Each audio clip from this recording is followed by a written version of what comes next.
Will you please welcome Randy Gage?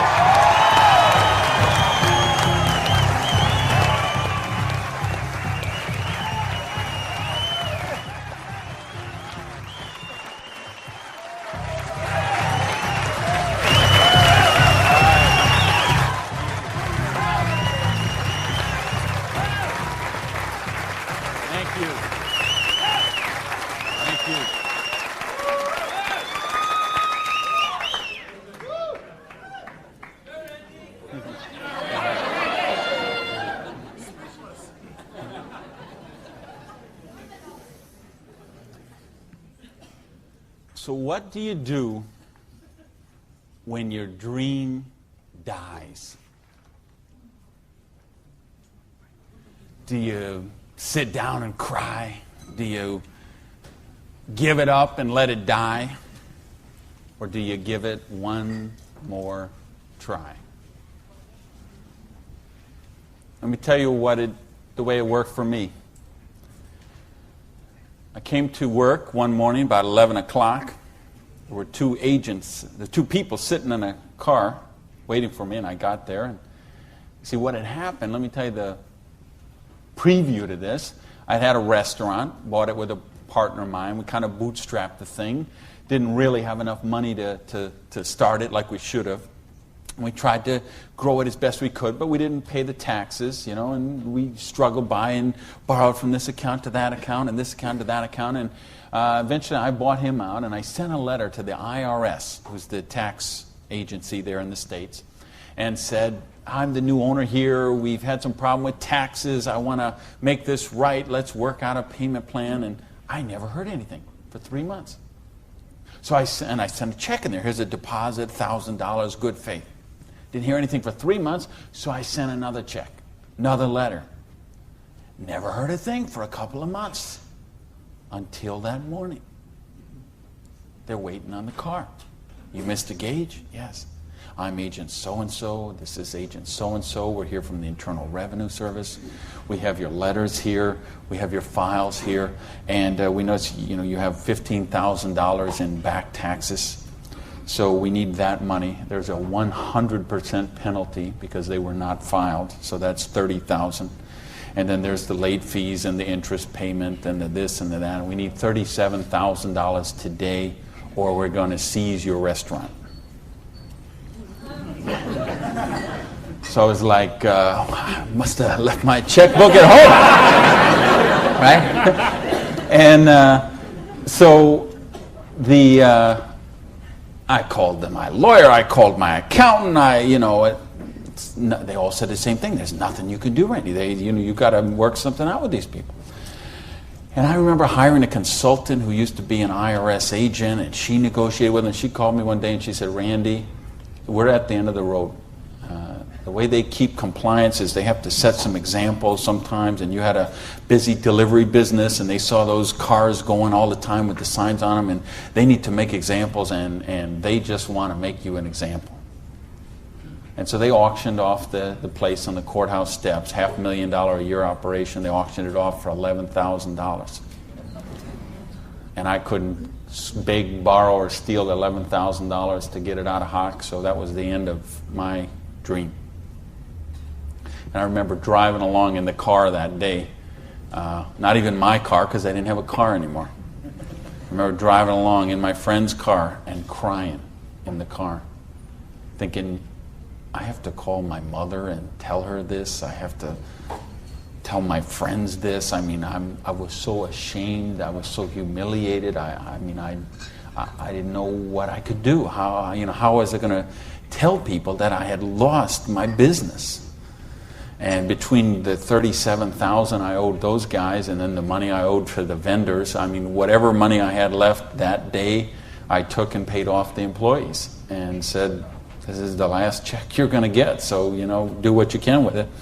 And that left me $55,000 US, $55,000 in debt. No house, no car, no credit cards, no job. And what do you do in a situation like that? Well, when you have your dream. And see, that was the biggest dream I had at that point in my life. Because as you heard from Ford, I'm a high school dropout. I started off as a dishwasher in a pancake house. And then I worked my way up to cook, and then I became a waiter, and then I was a manager trainee. And I thought, boy, if I could just be a restaurant manager, that would be, I could wear a tie, I'd go around with the coffee pot. How's your dinner this evening? Everything okay? You know, I thought, oh, this would be it. Until I got that job. And then I realized I worked 60, 70, sometimes 80 hours a week for a fixed salary. And, you know, and then I became like the problem store manager, and they sent me around to different cities whenever they had a store losing money. They would send me there, and it was my job there to go and be the turnaround guy. So I'd go in and work on the payroll, work on the food costs, the controllable expenses, make the thing profitable, and they'd send me somewhere else. I lived in 18 cities in 5 years. So think what kind of home life you have, what kind of friends. You don't have any friends. You don't, you know, because people stop calling you. Because every time they call you, you're always working. And you never go to the movies, and you never go to dinner, and you never go anywhere, so they just stop calling you. And your work becomes your life. And I know we've got people in this room tonight and people watching on this film today who are going through the same thing. We get out of balance. We get so busy chasing our income, we forget about living life. We forget about living our dreams. So anyway, that was my dream. I thought to run a restaurant until I got it. And then I said, well, this is crazy. I'm minimum wage here. When I divide all these hours I'm working with what I'm doing, I know what I got to do. I need to own my own restaurant. That would be the dream. And that's the great American dream, of course, and back in the States, is you get your own business and you start it up. And so that's what I did. And I saved my money, and I worked hard, and I played by the rules, and I did all the stuff you're supposed to do, and I got that restaurant. Until that day when it all ended like that. And all of a sudden, where do you go when you don't have that dream anymore? And, you know, in my case, I had to back up, and I'll talk about that in a sec, but I don't want to talk about me tonight. I want to talk about you tonight. I want to talk about your dream. And I mean the big dreams, the bold, daring, imaginative ones you had. The ones you had when you were 15 years old, and 18 years old, 20 years old. Because you know what I see people give up on their dreams. And it seems the older we get, the more we give up on our dreams. And you know, talk to any kid who's 15 years old, and they know they're going to have a great car when they grow up, and a great house, and a great job, and a wonderful spouse, and they're going to be rich, and they're going to be successful, and they're going to be an astronaut, or a football star, or a rock star, or whatever, right? There's no limits to what they can dream. And what happens along the way? They get out, they go to school, they get out as 22, 23 years old, all of a sudden they take a job they don't really want. It's not their dream job, but they figure it'll do for right now. And then maybe they find out about another job, and that's not their dream job, but it's a little more money than the last one. And they meet someone along the way, and all of a sudden there's two, and then there's a little baby on the way, and there's another baby, and then there's diapers and formula and braces and all of those kind of things. And all of a sudden they take another job that's 500 miles away, but again, it pays a few $1,000s more a year, so they take that job. And all of a sudden you're 35 years old, you're 45 years old, you're 55 years old, and you forgot about your dreams. That's what tonight is about. I know you heard it's a business opportunity. Nah, it's a dream opportunity. How to get your dreams back. I noticed this because I like sports cars. Some of you all know me. You know, I got a car thing going on. And it's funny, I'll be sitting at the light in one of my Vipers, let's say, and some car will pull up next, and there'll be a guy driving there, and he's got his 2-3 kids in there in the back, and they'll roll down the window, "Hey, Mr. Viper, man, cool car, man, and, you know, rev the engine up. I can't wait. When I grow up, I'm going to get a Viper." And kids say that to me all the time. "I grow up, I'm going to get a Viper." Now, Dad doesn't say that. He's just sitting there behind the wheel, because see, Dad's already grown up. And he figured out he ain't getting the Viper. He's got the minivan. Right? What happened along the way? You know, because, and it's funny, every year they publish the list of the most popular cars. And I see it every year, and it comes out. And I read the list, and it's funny. Now, when I talk to kids, and I talk to a lot of kids, they always like cars. And I'm going to get a Corvette, I'm going to get a Lamborghini, I'm going to get a Ferrari. And then when they publish this list of the best-selling cars, it's Toyota Camrys and Holdens and Mercurys and Ford Escorts and Geo Metros, the broke mobiles, right? These are all cars they make for broke people. You see that? Like the Holdens you got here. Right? And the Toyotas we got there, and the Chevys we got there, and the Buicks we got there. They make those things for broke people. Now, how come when I see the list of the top 10 things, I don't see Ferraris and Lamborghinis and Rolls Royce and Jaguar and Bentley? Because they gave up on their dreams. They said, well, this is the car we got. There's room for the car seat in the back, and we can afford the payments. And they settle for a car. And they settle for a house. And they settle for a job. And they settle for a life of quiet desperation. When they could be living a life of joy, challenge, growth, adventure, and prosperity. That's what tonight's about. I want you to think about, really, here's the challenge I would give you. I want you to think of 5 things you would do, have, or become if money was no object. I mean, really think about this, okay? You don't have to write it down. I just want you to think about it. But think about, if you had Bill Gates' kind of money, if you had Larry Ellison's kind of money, if you were one of these .com billionaires, would you be driving the car you're driving right now that you got here today in? How many people, tell the truth now, if money was no object, how many people would have a different car in the parking lot tonight? Okay. Now, if money was absolutely no object, you had 30, 40, 50, 60 billion dollars, how many people would have a different roof over their head when they went home tonight? How many people have a better wardrobe? Ladies, how many of you would have bigger closets? Right? Yeah. So this tells me something. This tells me you do have dreams and you want to live them, or you wouldn't be sitting here tonight. See, most of Australia tonight, most of New Zealand tonight, most of the United States, UK, everywhere where they're watching this video, most people aren't gathered like this. Most people are sitting on a recliner, rubbing the hair off the back of their head, drinking rancid fermented hops, watching the Idiot Box. 6 hours a day. And this is their life. Monday morning, 6:30, the alarm clock goes off. And they hit the snooze bar. If I could just get 15 more minutes. And they wait 15 more minutes, and they hit the snooze bar again, and they get 10 more. And then they got to get up, and they rush in the shower, and they jump in the car, and they buy their breakfast through a drive-thru somewhere, and then they go to a job they don't like or actually hate. 85% of them, a job they don't like or actually hate, and they get through Monday till 5 o'clock or 5:30 or 6 o'clock, and then they go out and they face the traffic going home.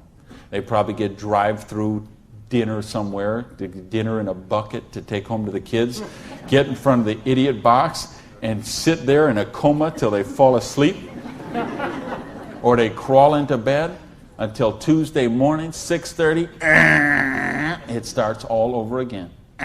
Wednesday, hump day. Thursday, we're almost there. Thank goodness it's Friday.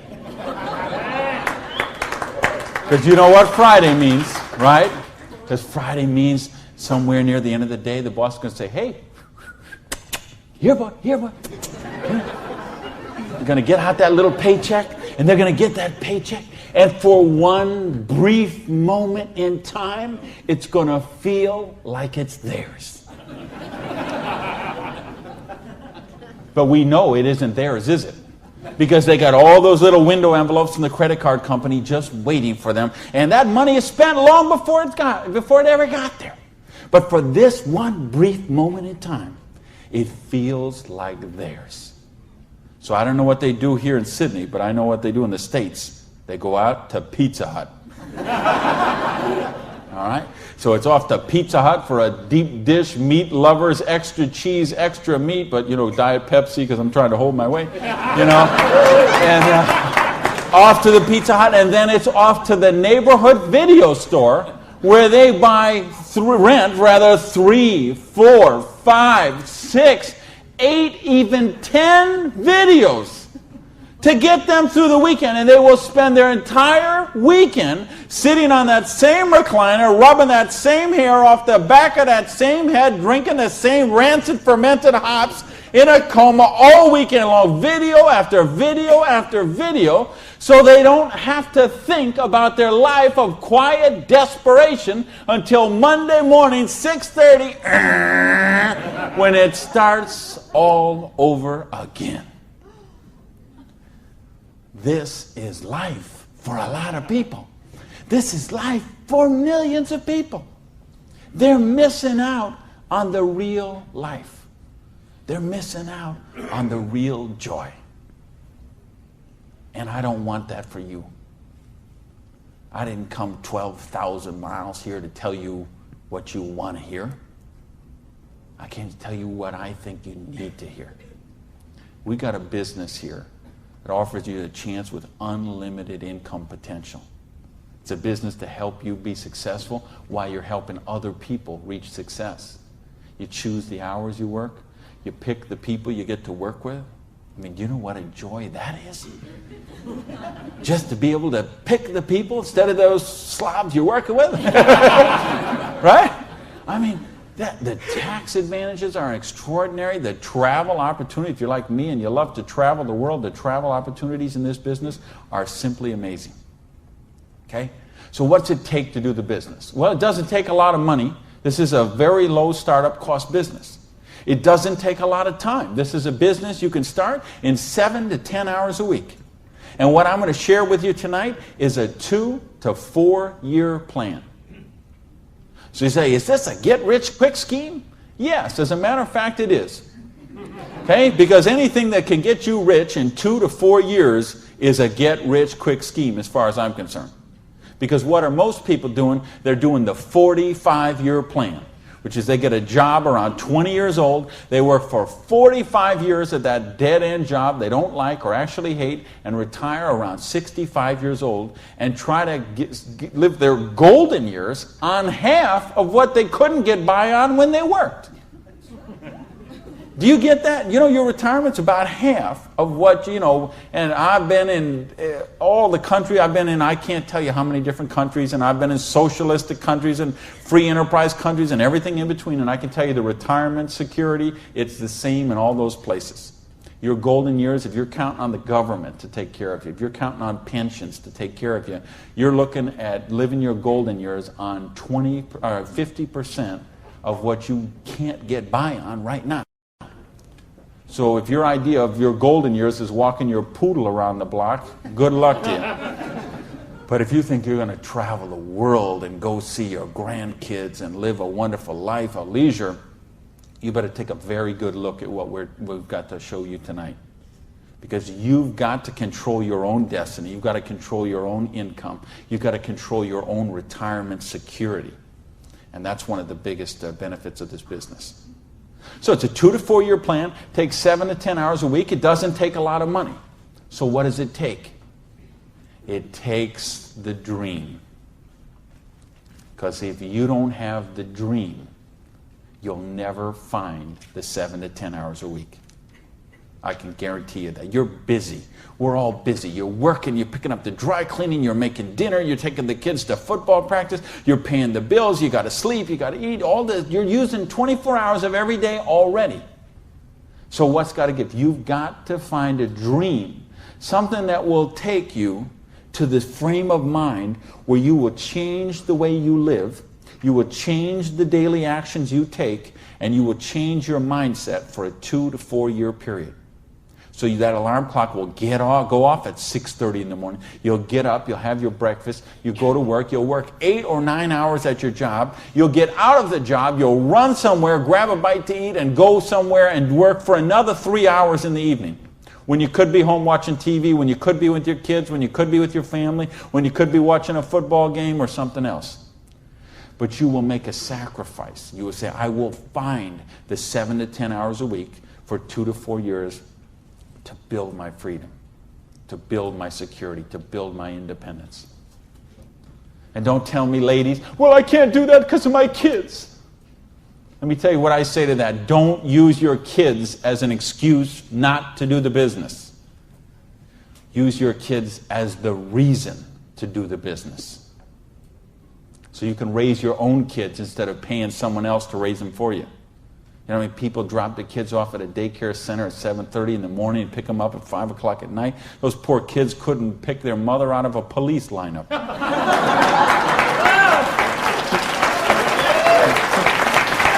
Right? Don't use your religion as an excuse. Let me tell you, I missed a lot of church for a couple of years while I built my business. I was doing meetings on Wednesday nights instead of going to church on Wednesday night. Some Sundays I was in a different city working with a long-distance line instead of being at church. But you know what happened? I tithe 10% of every penny I make to my church. And I make a lot of pennies these days. Okay, some Sundays, we seat 800 in my church. You know, some Sundays, they put that basket around and it starts here and it goes all the way down the aisles, all that just like that. And do you know sometimes the check that I put in there equals the checks of 799 other people all added together? That's what missing a few days of church did for me. Gave me time to serve on the board of the church, 2 years as the president, a couple years more as the Blue Ribbon Committee. I've been able to contribute to the church. I've been able to teach a class on prosperity on that.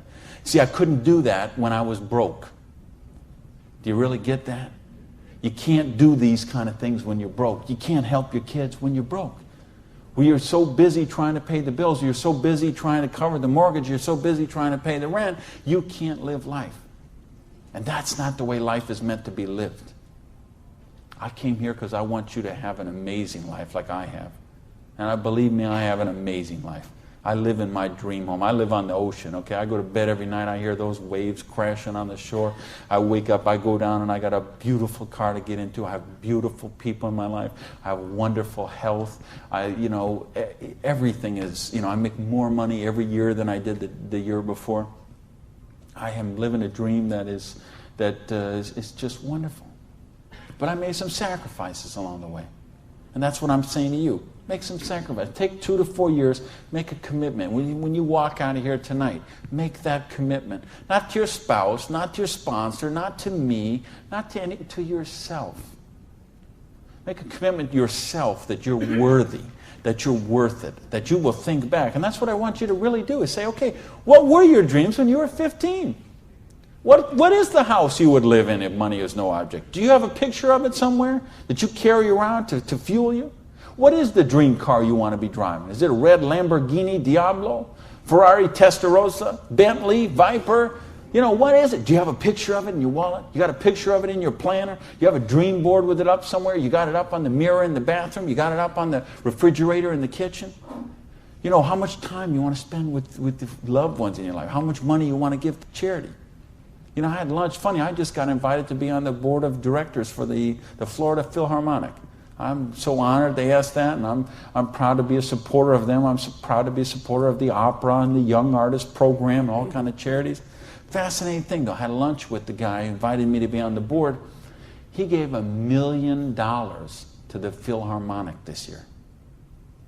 $1 million. So they can play beautiful music. That's money. That's money with a capital M. That's living a life of dreams. That's living a life of wonder, of joy, of adventure and growth. And that's what I want for you. But you got to know what that is. So please, those 5 things, what would they be? And maybe you're going to give $1 million to your church, temple, or synagogue. Maybe it's you want to take a year off and study ballet. Maybe you want to take 6 months and go on a cruise around the world. Maybe you want to fly in all your family from all over the world and have a reunion. Maybe you want a house in Paris and a house in Hawaii and a house in San Diego and a house in Berlin. I don't know what it is for you, but you have to know what it is. Or nothing I'm going to talk about tonight is going to make any sense to you. You'd be better sitting home watching Survivor, Big Brother, Fear Factor, whatever one of those shows. You could sit watching any one of those shows instead of be here tonight. Because if you're here tonight, you got to know what your dream is. And we can show you. I will draw out on this board. I will draw out a way and show you how you can live those dreams. And I'll show you how to build some residual income, some retirement security, and you can just do the numbers yourself, okay? And you could say, all right, is there any of those 5 things that I would do, have, or become that I can get with what I see here on this board? The difference is, and here's the secret, okay? You wonder, okay, I know there's nothing for free. There's always a cost. Here's the thing. Here's the secret of everything I'm going to talk about tonight has to do with leverage. It's getting you out of the trap. And there's a big trap, okay? And this is the trap. It's people trading time for money. You work 40 hours, you get paid for 40 hours. So you work 40 hours and you get paid $400 a week. If you're sick half a day and you only work 35 hours, you get paid $350. If you need some extra money because there's something that you want to do, you put in some overtime, so you work 45 hours, so maybe you get $450. Well, you know what? That is trading time for money. Time for money. Hours for dollars. Hours for pounds. Hours for dollars. Hours for cougar rands. Whatever the currency is. If you're trading time for currency, you can't get wealthy. It's a trap. You got to put some leverage to work somehow to get out of that. Because this is what keeps people broke. So in my case, when I lost my dream, and I started all over again, I said, well, I got a choice here. I can go and live like most people do and live that life of quiet desperation and just mind my own business and do the thing and be a worker drone in the collective like everybody else. Or I can go after my dreams again. So I began a study of prosperity. Because when you're $55,000 in debt, no house, no car, no credit cards, and you start selling the furniture, things look a little different. Anybody here ever sell your furniture for your business? Interesting scenario. Here's what I found. The end tables, not a problem. Coffee table, no big deal. Kitchen table, hey, you can always eat in the sofa. Lamps, no big deal. You got the light in the kitchen on the ceiling. But the sofa and the bed and the TV. How did I know you'd know that? The bed, the sofa, and the TV, they gotta be the last to go.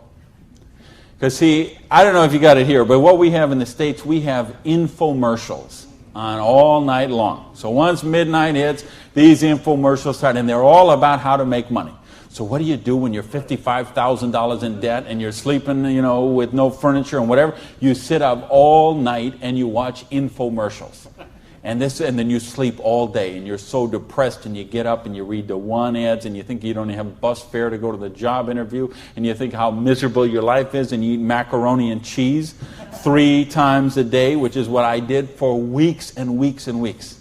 So I'd get up, sleep, mope around, eat my macaroni and cheese, and then midnight would start the infomercials. And I remember we had a Vietnamese guy named Tom Vu.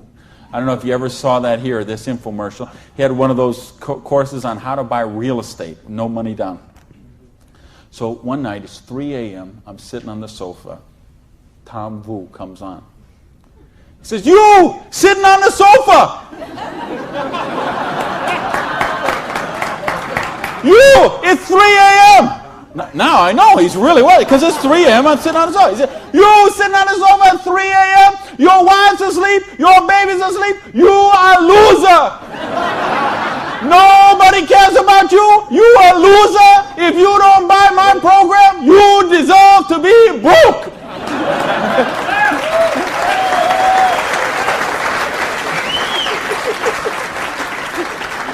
And I'm like, oh, if only I could afford this program. But of course, I didn't have the $199 or whatever it was. So, and eventually, of course, the sofa had to go, the bed had to go, and then the TV had to go. And then something else had to go. And that was my mindset. My victim, loser, woe is me, oh, the circumstances are against me. That mindset had to go. And I had to say, okay, I am sick and tired of being sick and tired. I am sick of being broke. I am sick of being sick. I am sick of being stupid. I'm sick, the truth is I wasn't even broke, okay? Because I would have needed $55,000 to qualify for broke. Okay? I would have been happy to be broke at that point in my life, okay? At that point, I would have been happy to have an alarm clock going off at 6:30 waking me up. Now, is that the dumbest invention you ever heard, though, an alarm clock? You're supposed to wake up when you finish sleeping. But, right, what do? We stuck in the thing. So now at this point, I wouldn't have been happy with an alarm clock. Okay, but I started a study of prosperity. And here's what I found. 2 secrets of prosperity. If you want to be wealthy, secret number 1, you have to be your own boss. You ain't going to get rich working for other people. If you've got to get a job as president of Disney Studios or, IBM calls you up and wants you to be the vice president of operations, maybe you're going to make a lot of money. All I know is those people weren't calling me, okay? And they may not be calling you, okay? So if those people ain't calling you, you want to get wealthy, you got to be your own boss. Because let me tell you a secret. I don't care how nice your boss is. I don't care how much your boss loves you and wants to help you. The truth is they have to buy you at wholesale and sell you at retail. Otherwise, they don't make money and they don't stay in business. So the only way they make money off you is to buy you at wholesale and sell you at retail. So if you want to make money, you got to be able to get up in the morning, look in the mirror, and know that you're talking to the boss. And issue number 2, and this is the most important thing, which we mentioned, you've got to employ the concept of leverage. And this is something, J. Paul Getty, who was one of the wealthiest people the world ever known, he understood this. And he was quoted oftentimes, this is probably his most famous quote, when he said, I would rather have 1% of the efforts of 100 people than 100% of my own efforts. Because he understood the concept of leverage. And he became one of the wealthiest people the world has ever known. So tonight, I'm going to share with you how you can employ this same concept of leverage that the wealthiest people in the world do, and it'll allow you to get your share of that kind of wealth. And I'm happy to say, I'm one of the wealthiest people in the world. You know that? Now, you know what? I don't have Bill Gates' money. I don't have Larry Ellison's money. I couldn't spend $90 million on a boat down in the Kiwi race there next week.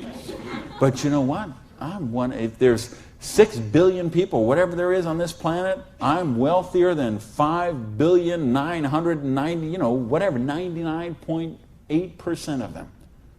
And I'm a dishwasher from a pancake house. But I understood leverage. Now, how do you put this leverage? It's a business called network marketing, sometimes called multi-level marketing. Sometimes we call it MLM for short. What is it? It's a business that allows you to leverage the efforts of other people who have a dream and are willing to trade that 7 to 10 hours a week to get a dream. So you're going to introduce them to the business. You're going to teach them a duplicatable system that they could follow and duplicate the same results with people that they're going to introduce to the business and create this system that everybody can follow, and everybody will get a nice chunk of the organization that is built. And because you direct your own organization, because you are your own boss, you get some residual income out of the efforts of the people that you introduce to the business. That's the leverage. It's no different than when Madonna makes a record, and every time they play that CD, she gets a royalty of that. When Coppola does a movie and that movie plays, it gets a royalty of that. This is how the average person can get leverage. See, if you got money, leverage is not a problem. You can leverage your money. You can buy stocks, bonds, invest in companies, invest in real estate, all that kind of stuff.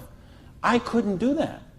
If you could buy a franchise. If I would have bought a restaurant franchise instead of opening my own restaurant, chances are I'd still be in the restaurant business. But you know what? I couldn't afford the franchise fee.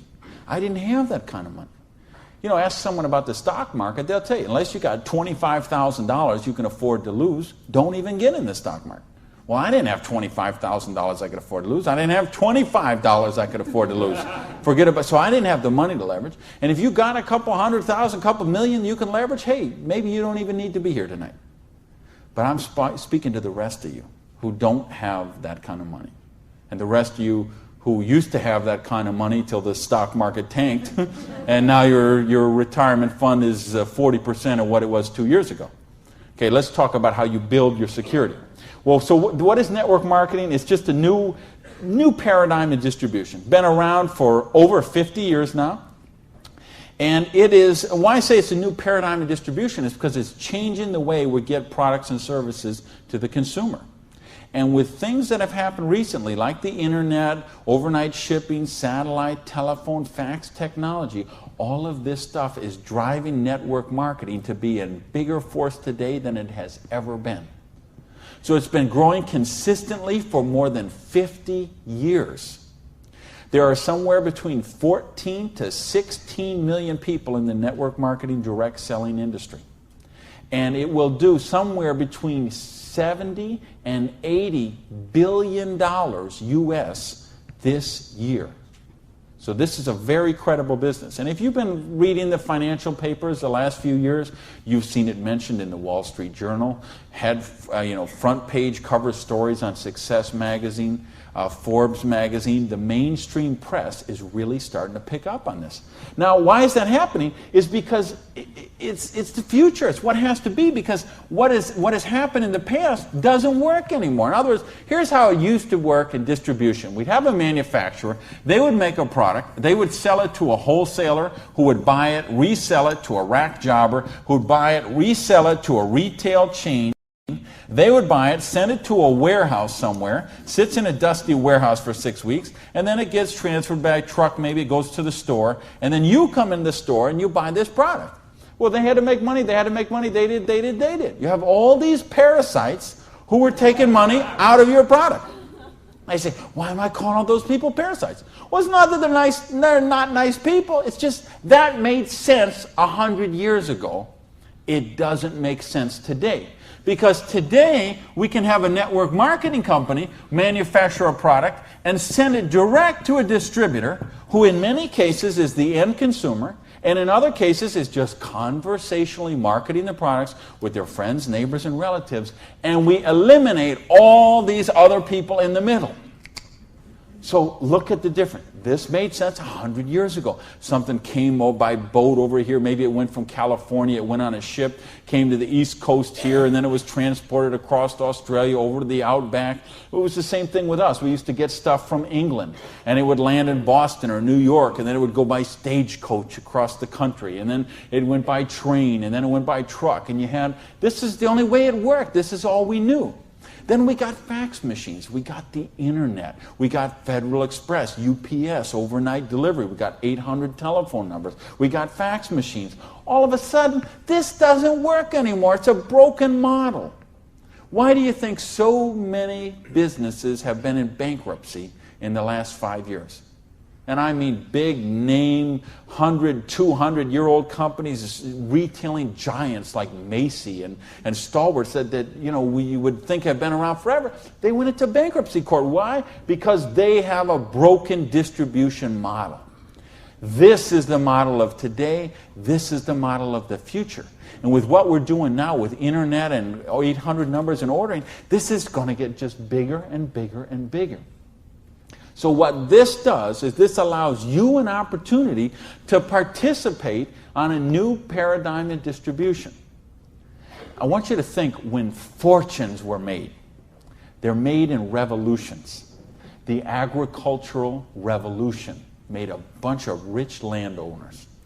The industrial revolution made a bunch of rich factory owners and business owners. If you think of Carnegie, the steel, the Amoco people, the Standard Oil people, the Henry Ford and the Chryslers, and think of all the old money today. It all came from the families we know today. It came from the Industrial Revolution. So now we have the distribution revolution. So what this means is that 50 years, 75 years from now, there's going to be a meeting at a hotel somewhere in Sydney, Australia, and they're going to say, think about the old money today, the Gage money, the Hawkins money, your money, and say that was made in the distribution revolution.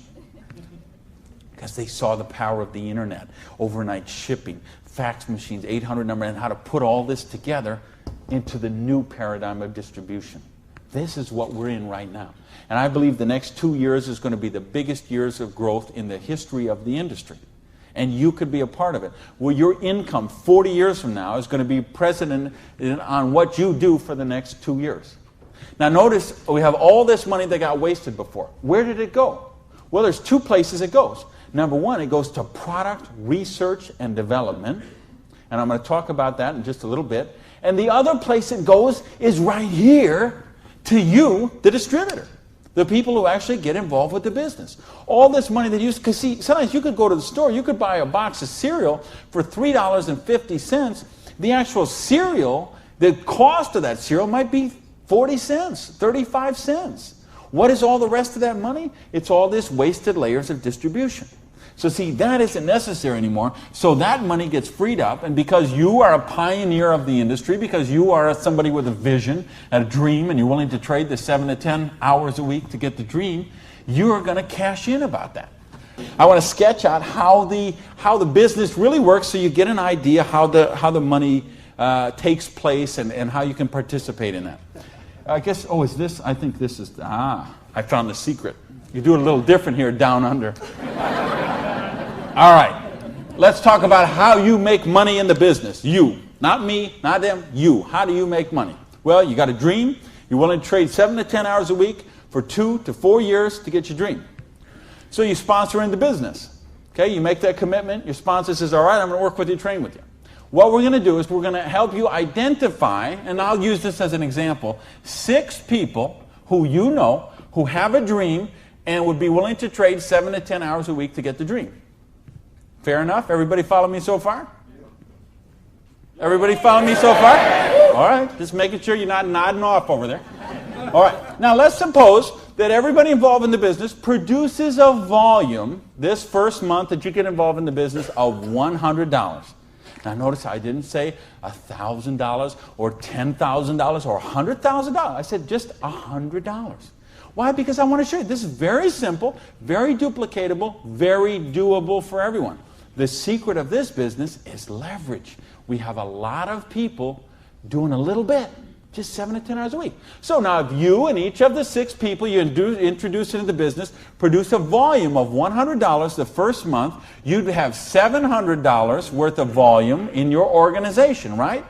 Now, we have a lot of different companies represented here tonight. There's all kind of different pay plans. But I think you're going to find as an average, what you're going to see in the business is you can make about 10% of what your organization does in volume. So if you had 6 people plus yourself, everybody did $100, you'd have $700 volume, so you'd make $70 your first month in the business. Now you say, come on, Gage, you brought me here for $70 a month. I can't even wash my Lamborghini for $70 a month. I understand. But see, believe me, I understand. I know what it's like to keep cars clean. But this is just month number 1. And how much, if you're a doctor, and by the way, if you're a doctor, if you're a lawyer, if you're an accountant, you know what plan you work under? Trading time for money. Just like the bus boy at the Denny's restaurant, the doctor, the lawyer, the accountant, trading hours for dollars, same thing. So how much did you make when you learned to be an accountant? You probably went to school for 10 years. While you learned to be a nurse, when you learned to be a doctor, when you learned to be a lawyer. Think how many. You didn't make anything. So don't be crying about your lousy $70 here, okay? Because you're learning the business. Because look what happens next. Now the second month, we're going to say, we're going to help you help your people. We're going to teach you that duplicatable system to teach your people. And we're going to have them, now we're going to say they're not quite as bright as you are, okay? They didn't quite get this as good as you did. So they each got 5 people that they're introducing to the business, all right? Now, of course, it will not work out exactly this way, because I know some of you accountants there are sitting there thinking, okay, this guy might only get 4. Don't worry about that. I'm just making an example. So you got the 6, and this 6 each got the 5. Well, that would put 30 new people in your organization. Plus, you still have the 6, plus you got you. So now, the second month, you'd have 37 people, each doing $100. How much would that be? $3,700, right? So 10% of that would be how much? $370. Now you say, okay, $370 is a nice little pin money, but it still isn't going to buy my Lamborghini. I understand that. But that's just month number 2. Because all of a sudden, look what happens.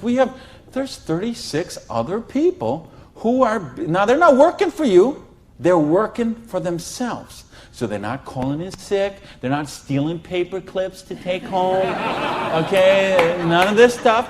They're all working for themselves, right? Now, what happens when we duplicate the process? And we say, now we're going to teach them how to teach their people. And you say, well, how do you do that? We've got a complete step-by-step duplicatable system to show you how to do that. You're going to teach your people how to teach their people.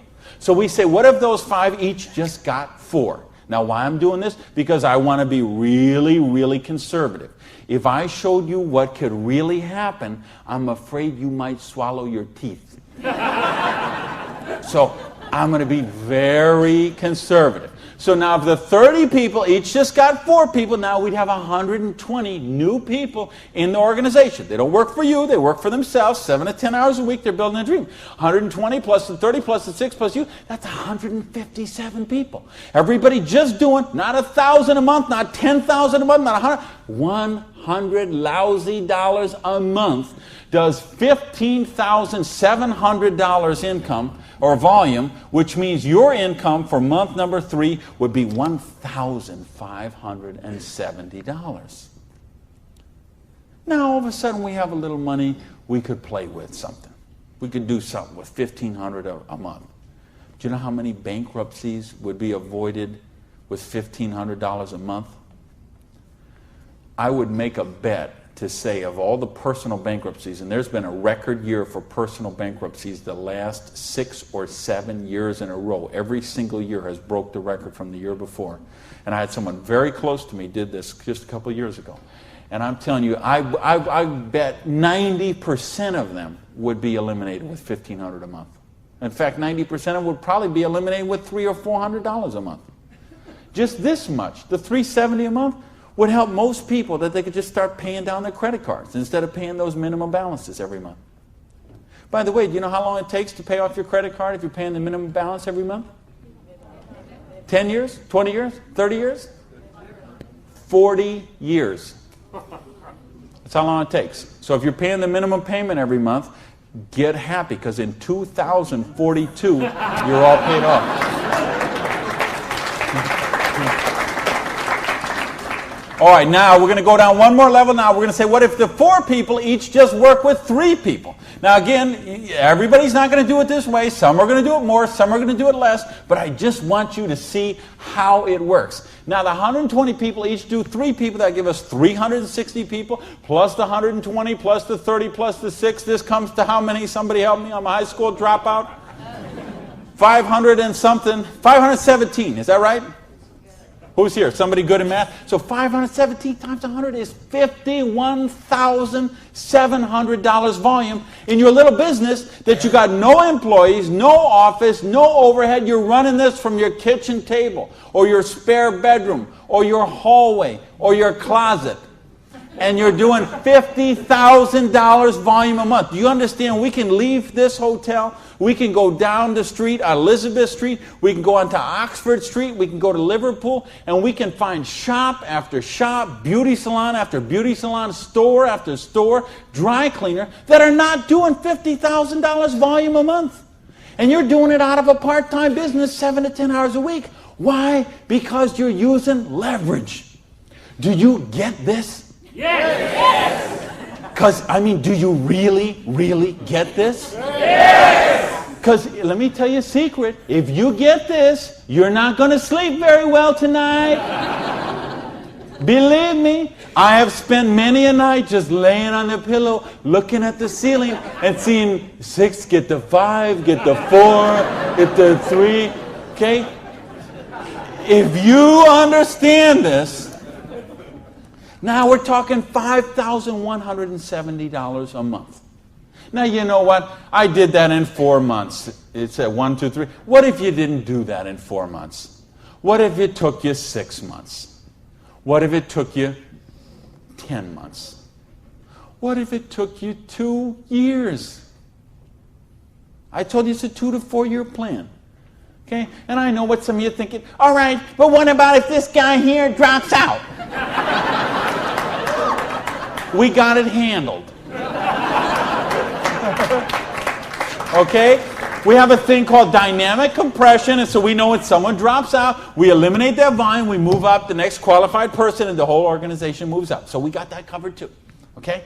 So, but what if you didn't do this in 6 months? What if you didn't do it in 10 months? What if it took you 2 years? Would it be worth trading 7 to 10 hours a week for 2 years to have an extra $5,170 a month? Yes or no?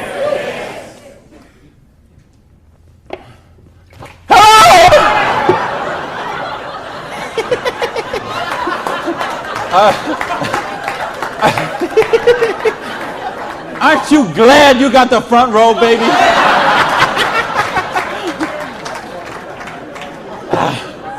Now, let me get some more water here. And let me ask the question again.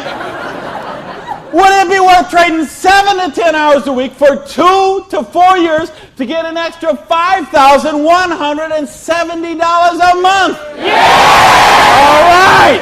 Thank you. That's a little better. That's what I'm talking about. When you get this, when you really get this, you're not going to sleep tonight. Because you see how a dishwasher from a pancake house could become a multimillionaire. You see how a farmer's wife from Utah could make $80,000 US a month. You see how a woman with 2 kids and an abusive husband could leave her husband and become a multimillionaire. You see how people on welfare can build complete financial independence. And they can do it with integrity. They can do it with honor. They can do it with helping other people, giving value, contributing. That's what we got to offer here.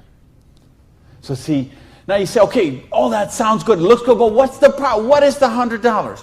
Well, I told you, remember that whole distribution model? We have all of that money that used to get wasted. Now that goes into product research and development. You will see some of the most cutting-edge, state-of-the-art products in network marketing that you won't see anywhere else in the world today. Some of the best scientific breakthroughs, some of the best health breakthroughs, some of the best wellness breakthroughs, medicine breakthroughs, herbal breakthroughs have been personal care products, environmentally non-toxic, natural products. Some of the most breakthrough products in all of those categories have been brought to the marketplace because of network marketing, because they have the time, the money, the research, the resources to do that kind of research. So what I'm going to ask you is, if you're here, you're looking at this for the first time tonight, if you're on the video and you're seeing this for the first time tonight, you have a conversation with the person who invited you here. Have a conversation with the person who asked you to watch the video. And they will give you a catalog. They'll give you some brochures. They might have some tapes, some videos, some other things, and you'll find out about these products. What I want you to see tonight, right now, is the big picture. how the distribution model works, because this is how fortunes are made. People who recognize new paradigms become pioneers in those paradigms, and they reach the reward for generations sometimes. So the products are there.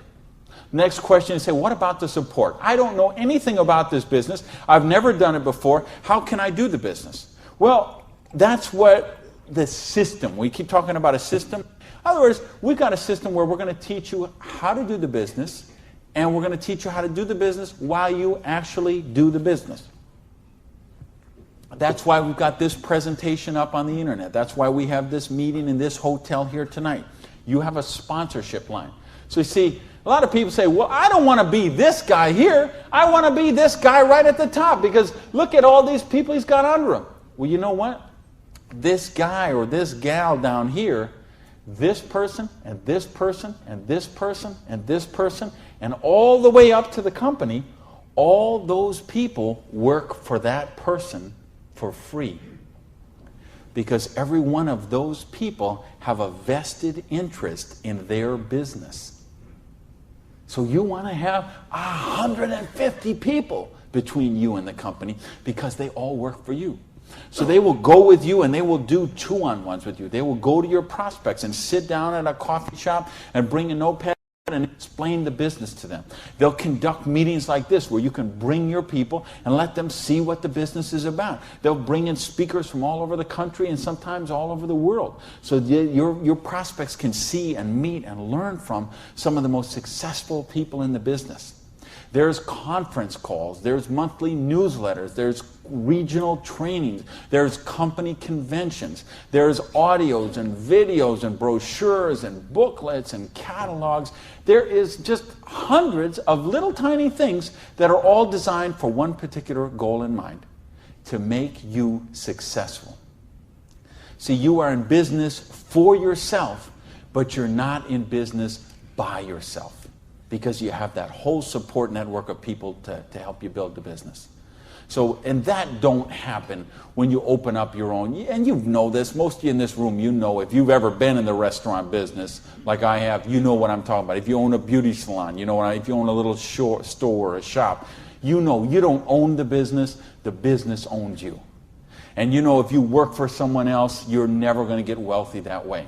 So what we've got tonight is a model that lets you work for yourself, but not by yourself, and it gives you the option to build your future. Now, I want to give you 3 options. If you're thinking about the business, I want to suggest 3 things to you. Option number 1 is you say to me, you know what, Randy, that sounds good, it looks good, but you know what, I'm one of the 0.1%. I love my job, and I get paid exactly what I'm worth. Well, you know what? If that's you, I don't know how you still made it this far in the room tonight. But if you did, thanks for staying. And then we'd love to have you as a customer. Okay? And what I'd ask you to do is to talk to the person who invited you tonight and ask them about the preferred customer program. Because I told you, we've got some of the most cutting-edge, state-of-the-art products that you're going to find anywhere. And the difference is, if someone in this room or someone who asked you to watch this video told you about them, they will become your personal customer service representative. So you're not calling some 800 line that you never met, or sending things off and going into a store and standing around for 20 minutes trying to get someone to wait on you. You're going to have the personal attention of somebody who knows you and cares about you and will look after your needs personally. Now, option number 2 is what we call the small business. You say, you know what, Randy, this sounds good. I like the idea of being my own boss, and I like the idea, or maybe you're looking at a nutrition company and you say, well, I'm a chiropractor, a massage therapist, an iridologist, or physical therapist, and I want to sell this stuff to my clients. Or maybe you're being presented to a personal products company and you own a spa or a gym or salon and you think you could sell them there. Or maybe it's a cleaning product stuff and you've got a cleaning service and you could sell them to your clients. Well, if you're looking to just kind of use the products yourself, buy them at wholesale, and then conversationally market them to your friends, neighbors, and relatives, that's a small business. And if you want to make a couple $100 to a couple $1,000 a month, the small business option would be the one for you. Now, there's one more option, and that's the big business option. Okay? And that's the stuff that we're talking about right now. meaning you're not looking just to retail a couple products to a friend. You want to build complete financial independence. You got a dream. You're willing to trade that 7 to 10 hours a week to get the dream, and you're willing to do a 2 to 4 year plan, and you want to work to build that dream. You want to build an organization like this. That's the big business option. If you're looking for financial independence, then that's the option for you. Now let's bring this all together. I told you what happened when my parade got rained on. My dream looked like it was going to die, and I drove around in that car. I remember crying in that car and thinking, having to call my family and call my friends. And that it just took so much out of me. And I'll tell you what I did. I went in, and here I was. I had owned a restaurant. I'd owned 2 restaurants in my life. I had been a restaurant manager for years. I went and found a restaurant in South Miami, a little diner that was open for breakfast and lunch only, way in the Southwest where I didn't know anyone, and I got a job as a breakfast cook, flipping eggs. For 2 reasons. Number one is they would pay me cash every week. They would cash my paycheck, give me the cash, because I didn't have a bank account, because if I had a bank account, the tax people were going to seize it. So I needed someone who would pay me cash. And I needed to go get a job and just make some money to buy macaroni and cheese. And I had to lick my wounds. I had to take a couple of months and just regroup. I had lost my self-esteem. I had lost my drive. I had lost so much that I just didn't even know where to go. So I needed that time to do that. And so I got up every morning at 5 o'clock in the morning and took a bus down to South Miami to be there by 6 o'clock, 6:15, and flipped eggs every day till 2:30. And I did that all week long. And I did that for months to kind of just get my sanity back, get my esteem back. And then I went back to this business. And see, I didn't have the money to get back in the business because I still owed tens of thousands of dollars. But I had been in the business once. I had made some money. That's where I got the money to buy the restaurant initially. And what had happened, I'd been with a new company. It was not a stable company. I got some money. I bought my restaurant. That company went out of business. Well, then I was in the restaurant and working 80 hours a week, and then it just, that's what happened. So now, owing $50,000, I knew I was never going to pay this off flipping eggs. And I knew I was never going to pay it off even if I got a job as a restaurant manager. I mean, do you know how long I'd have to work as a restaurant manager before I could make $55,000 and pay it off? And I owed even more then because I had borrowed a bunch of money just to live. So I said, I've got to get in this business. So I went to someone I knew in the business who knew me from before, and I said, you know me, you know that I can work, you know I have a dream. I don't have enough money to get in the business. Needed about $600 to start that business. Rob, he lent me that $600.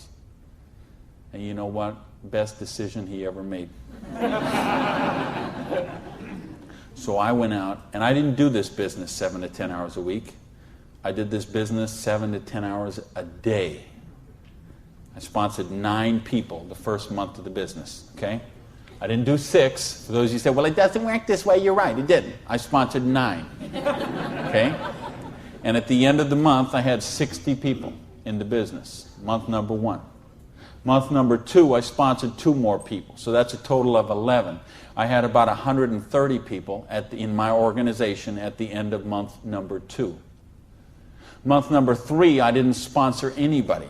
Okay, I just worked with the 11 that I had sponsored in the first 2 months. The organization went from about 120 people to 360 people. And month number 4, I sponsored a couple more people in the business, and the organization was bigger than this one right here in the 4th month of the business. Now, it wasn't 6 months, wasn't 10 months, wasn't 2 years, wasn't 10 years. It was 4 months. And I made easily double that money. What you see on the board, I made that in my 4th month of the business. Now, how did I do that? I needed to and wanted to very badly. I was hungry. I had a dream, and I was sick of being broke. And that's what I want you to get out of this is, do you understand? This is how it goes. There's no limit here. You could sponsor 7. You could sponsor 8. You could sponsor 9. You could build this whole organization, build yourself up to get $50,000 or $60,000 a year residual income, and then you could go out and you could sponsor 5 more people and start the whole process all over again, the same exact thing. And you could have 100,000 residual going.